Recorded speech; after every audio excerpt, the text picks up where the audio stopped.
Salve meu amigo, salve minha amiga, sejam todos muito bem-vindos. Segunda aula aí sobre a diferença entre compreensão e interpretação do texto, como você está vendo aí na sua tela.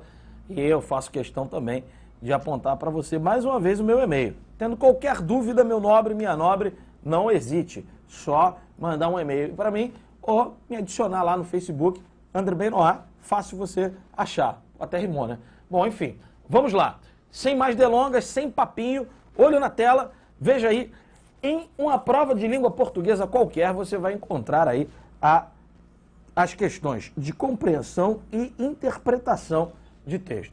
A diferença, obviamente, está dentro do campo semântico das duas palavras. Quando você fala em compreensão de texto, você vai perceber que as bancas trabalham com aquilo que é possível você encontrar no texto.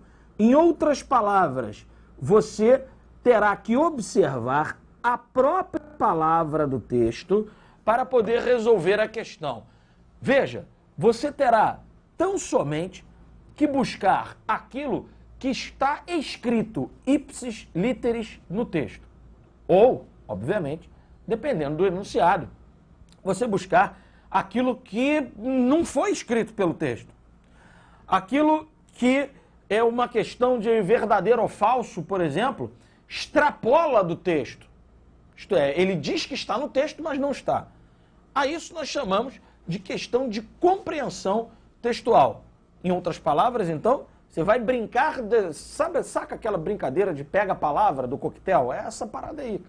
Você vai procurar no texto aquela palavra que está lá ou aquilo que o enunciado afirma que está, mas não está no texto. Então, que tipos de questões pedem compreensão textual? Veja aí, tá? Normalmente os enunciados trabalham isso aí, ó. Segundo o texto, conforme o texto, de acordo com o texto, considere as afirmativas a seguir. São inferências que o texto autoriza, tá? Outros enunciados similares aparecem. Está escrito no texto, tá? É possível encontrar no texto a afirmação, em outras palavras, você vai, como eu falei anteriormente, apenas ter que procurar no texto aquilo que foi escrito pelo autor ou pelo articulista do texto. Combinado? A isso nós chamamos de questão de compreensão textual. Agora olha aí a tela. No caso das questões que cobram interpretação, algumas bancas gostam de chamar a interpretação de intelecção textual, você vai perceber que aquilo está além das palavras. Por quê? Porque ele não só permite que o candidato conclua, perceba ou deduza alguma coisa, como espera-se que o candidato tenha experiência e bagagem de leitura suficientes para poder fazer isso. Isto é, concluir, perceber ou deduzir algo a partir das informações que estão no texto. Que tipo de enunciados eu consigo verificar isso, professor? Olho na tela aí, ó. Veja, os tipos de enunciados. Quando o enunciado fala, infere-se não sei o quê, depreende-se que... Olha aí, essa palavrinha aqui é muito importante, eu vou até trocar aqui o marcador, ó. A intenção do autor é, a intenção do jornalista é, na perspectiva do autor temos, e claro, os enunciados similares. Ah, professora, então aí eu tenho que adivinhar? Não, adivinhar fica para o sujeito que não teve a oportunidade de estar tendo essa aula que você está tendo aqui. Beleza? Aí o cara vai tentar adivinhar o que o autor quis dizer. Se você buscou fazer tudo o que eu coloquei para você na aula passada sobre a análise dos textos, você não pode fazer análise do texto apenas resolvendo questão não, tá? Você tem que fazer aquilo que eu sugeri, as dicas que eu coloquei para você na aula passada. Então fica de olho nisso, combinado? Então veja, você não vai precisar adivinhar nada. Com as informações do texto, com a sua experiência de leitura, você vai, opa, o cara quis dizer isso aqui, a intenção do cara foi essa aqui, e por aí vai. Combinado? Então, diferença, recapitulando, entre compreensão e interpretação, também chamada de intelecção. Compreensão, você vai brincar de pega-palavras. Você vai procurar no texto se está no texto ou se não está no texto, dependendo daquilo que a questão posicionar para você. E interpretação ou intelecção textual. Você terá que concluir, deduzir ou inferir a partir das informações do texto. Vale aqui uma ressalva, tá? Outro dia desse eu recebi um e-mail de um aluno de um outro curso presencial que eu trabalho sobre um concurso recente que ele havia feito. E aí ele me colocou a seguinte situação: professor, a questão pediu compreensão de texto, mas a resposta passava por inferência. A minha inferência do texto. Eu posso anular essa questão? Ora, literalmente uma questão de interpretação, né? Obviamente a questão não foi anulada, tá? Eu disse a ele que eu achava complicado a anulação da questão, porque o próprio desenvolvimento do enunciado colocava para o candidato que ele inferisse, que ele deduzisse, que ele concluísse a partir das informações do texto. Mas utilizava a palavra compreensão. Então é claro que eu preciso contar com o seu bom senso de, na hora que você ler o enunciado da questão, perceba se a questão leva você a deduzir, porque o enunciado vai posicionar assim, tá? Ou se pede para que você apenas busque a informação que está ou não está escrita no próprio texto. Beleza? Então você fica de olho nisso. Normalmente é isso que você acabou de ver aqui. Compreensão vai lidar com, olha de novo aí na tela, segundo o texto, conforme o texto, de acordo com o texto, são referências que o texto autoriza, tá? E aí você vê que aqui ele fala em inferências, mas diz que é o texto que autoriza. Então, fica de olho nisso. E no outro, ele pede que você infira, e não que o texto autoriza, ok? E aí fala em depreende-se e coisas similares. Então, fica aí muito do seu bom senso e claro, fica da sua experiência em resolver o máximo possível de questões até a data da sua prova, em procurar ler o máximo possível de textos, todos aqueles textos que eu apontei para você na aula passada, para que você não seja ludibriado pelas bancas. Às vezes a banca gosta de colocar uma pegadinha para deixar com que o candidato se estrepe lá, principalmente em questão de interpretação de texto. Eu tenho um amigo, muito amigo, professor também de língua portuguesa, que nos concursos que ele vai fazer o gabarito, né, nós trabalhamos para diversas instituições que às vezes pedem comentário de gabarito. Quando ele faz o gabarito, ele só analisa aquelas questões de gramática. As questões de interpretação de texto ele me chama. André, vou fazer um gabarito do concurso tal, faz as questões de interpretação para mim? Faço. E não é que ele não saiba interpretar, é que o cara não gosta. Ele não gosta de lidar com questões de interpretação de texto justamente porque algumas questões você tem que se debruçar sobre a questão e pensar, cara, o que a banca está buscando aqui, porque falou em compreensão, mas a questão está dando isso. Isso você só adquire com experiência. Beleza? Combinado? Bom, olha, vamos agora partir para a prática. Eu vou colocar um texto para você, você vai ler o texto junto comigo. ao final da minha aula, quando você terminar de assistir a minha aula, ok? Quando você terminar de assistir a minha aula, por favor, reveja essa parte a partir de agora. Ó, deve estar dando aí no seu cronômetro aí da nossa aula uns 10 minutos agora. A partir do 10º minuto você reveja a aula. Porque a leitura de um texto qualquer de prova pressupõe que você, primeiro, se ambientou, se familiarizou com o texto. Então veja, você precisará ler o texto pelo menos 2 vezes. Adiante, eu vou fazer uma análise de texto com você, passo a passo, ok? Hoje é apenas para que nós pontuemos essa diferença entre compreensão e interpretação. Agora, você precisará ler o texto no dia da sua prova pelo menos 2 vezes. Você precisa controlar o seu tempo para que você consiga ler o texto pelo menos 2 vezes. Por quê? Na primeira leitura, certamente passará alguma coisa. Você passará despercebido pela sua atenção alguma coisa que pode ser importante na hora da resolução de uma questão. Então você tem que ter tempo para analisar o texto pelo menos 2 vezes. Beleza?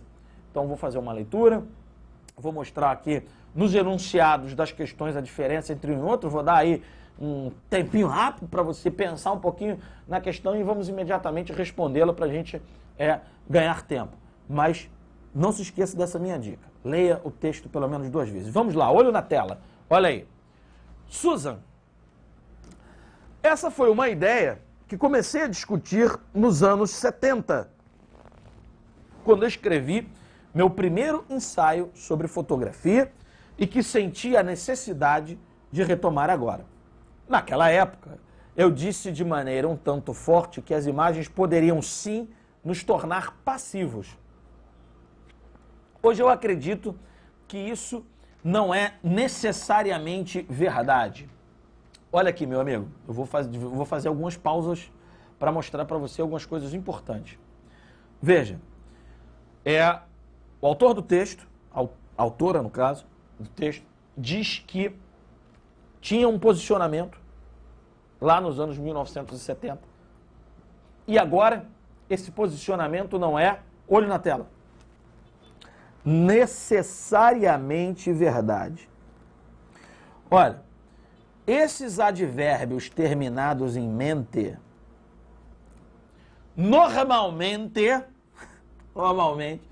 eles são modalizadores. O que é um modalizador? É aquilo que aponta para uma opinião, às vezes velada, às vezes mais explícita, de quem está escrevendo. Veja, o sujeito que escreveu o texto está dizendo que alguma coisa não é necessariamente verdade. Minha pergunta para você, antes de continuarmos a leitura do texto, ele afirmou que é mentira? Não. Ele afirmou que é verdade absoluta? Não. Ele ficou no meio do caminho. Ele ficou em cima do muro. O que ele disse é que não é exatamente a verdade. E aí agora ele vai explicar o porquê. Agora, esses modalizadores são palavras que eu aconselho você a marcar. Lembra aqueles exercícios de leitura que eu falei que que eu pedi que você fizesse na aula passada? Quando você estiver lendo um texto, marque os modalizadores. E aí vem a pergunta. Olha na tela aí, a pergunta que eu vou anotar. Eu anoto o seguinte aqui, ó. Hoje acredito que isso não é necessariamente verdade. Aí quando eu estou lendo esse texto, eu faço assim. Por quê? Perceba aí que eu usei aqui o internetês, né? Veja aí, o pequeno lugar do porquê. É claro que isso só vale quando você estiver lendo. Pelo amor de Deus, não vai me colocar isso numa redação, hein? Por favor. Tá? Mas agora vamos ver se o texto responde. Por que não é necessariamente a verdade? Vamos continuar a leitura. Olha aí, ó. As coisas só acontecem dessa maneira se a mensagem que acompanha a imagem for a de que nada pode ser feito. Olha a resposta aí, meu amigo, que eu vou marcar para você, ó. Ele colocou uma condição E aí ele diz que as coisas só acontecem dessa maneira. Qual maneira?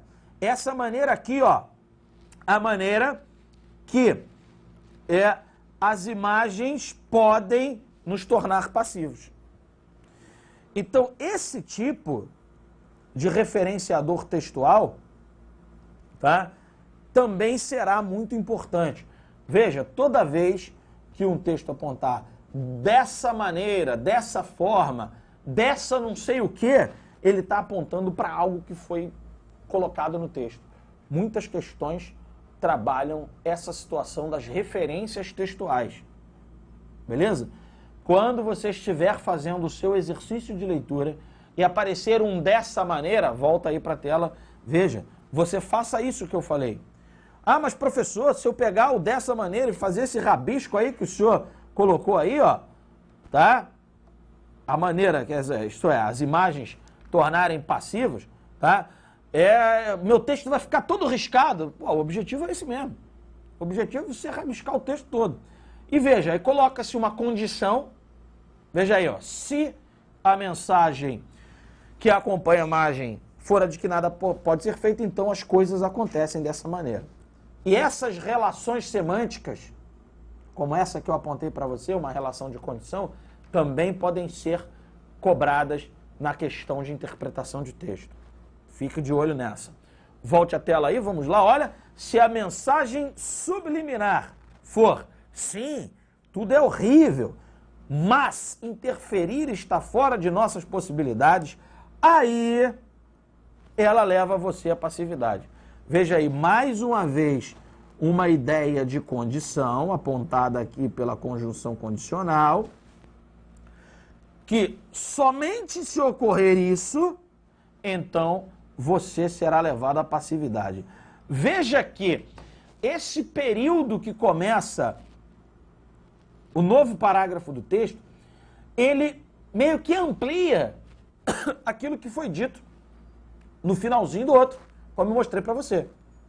Beleza? Vamos continuar a leitura. E é preciso estar alerta também para a compaixão e a simpatia fácil que as imagens de sofrimento nos provocam. Veja que a partir daqui, meu nobre, minha nobre, tá? Perceba que existe uma nova relação semântica começando aqui, ó. Tá? Veja. E também, então, além do que foi dito, a autora do texto começa uma nova relação semântica a partir desse também, para justificar aquilo que foi dito antes. Então, começou uma ideia adicional, que agora vem... Lembra que eu falei nas evidências de provas? Veja que a autora aí do texto, ela afirma que tinha um posicionamento, esse posicionamento foi modificado, e agora ela vai justificar. E a justificativa passa por onde? Passa pela ideia de que existe algo fácil, olha aí, ó, que ocorre com as imagens. Agora vem a evidência de prova, olha. Eu estava visitando o Rio de Janeiro quando o filme Cidade de Deus estreou e vi muita gente surpresa com a realidade exibida pelo filme. Isso aqui, ó, todo esse trecho que eu estou sublinhando para você é aquilo que se utiliza para justificar esta adição que foi feita anteriormente. Ok? Combinado? Então veja que esse último período faz isso.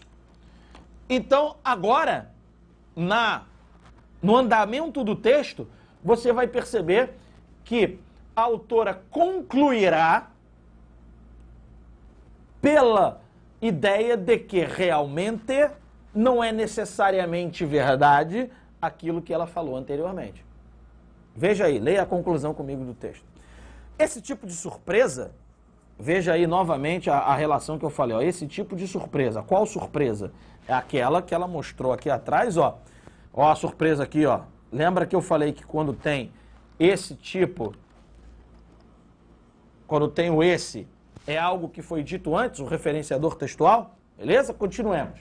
Esse tipo de surpresa é uma espécie de clamor de inocência, um álibi, uma forma de dizer, eu não sabia que esse horror acontecia ao meu lado, e de não pensar que o sofrimento dos outros pode estar perversamente conectado com o seu bem-estar. Agora veja aí, ó, o final que ela apresenta para o seu texto a partir aí do precisamos. Perceba que, meu amigo e minha amiga, uma outra relação que pode ser explorada pela sua questão de interpretação de texto é quando o autor muda a pessoa do discurso. Ou quando o autor está em primeira pessoa e muda para a primeira pessoa do singular, como vinha até aqui, e muda para a primeira pessoa do plural. Já vi muitas questões de interpretação de texto trabalharem isso. Por quê? O que isso significa? Isso significa que o autor, que o autor mudou o foco e chamou para si o seu leitor. Então ele procura colocar o leitor no meio. Por isso ele trocou ali da primeira do singular para a primeira do plural. Veja aí, olha aí. Precisamos sempre questionar o papel da compaixão quando vemos algo horrível que está acontecendo longe de nós. Se não carregar consigo a ideia de que as coisas podem mudar, talvez então você, olha aí, ó, se dirigindo agora ao seu leitor, se torne realmente passivo e comece a pensar na realidade como um espetáculo. Então veja que a autora conclui o texto. Beleza? Então, a partir disso, olho na tela. Veja aí, ó. Na frase, hoje acredito que isso não é necessariamente verdade, não por coincidência, a questão do texto vai trabalhar esse modelizador. O termo sublinhado significa que se trata de uma declaração que faz o quê? Olha as alternativas propostas pela banca. Deixou de ter utilidade, não se aplica a todos os casos, é o oposto daquilo em que a autora acreditava, é falsa, não precisa ser considerada verdadeira. Olha para mim aqui agora, meu nobre, e pensa aí, qual dessas alternativas você apontaria como a alternativa correta? Volta para a tela aí, ó. Vou deixar aí, ó, 5 segundos para você pensar. Marca aí a alternativa. Isso porque você só leu o texto uma vez junto comigo. 5 segundos já foi, já foram 7. Olha aí, ó, letra B. Tá? Não se aplica a todos os casos.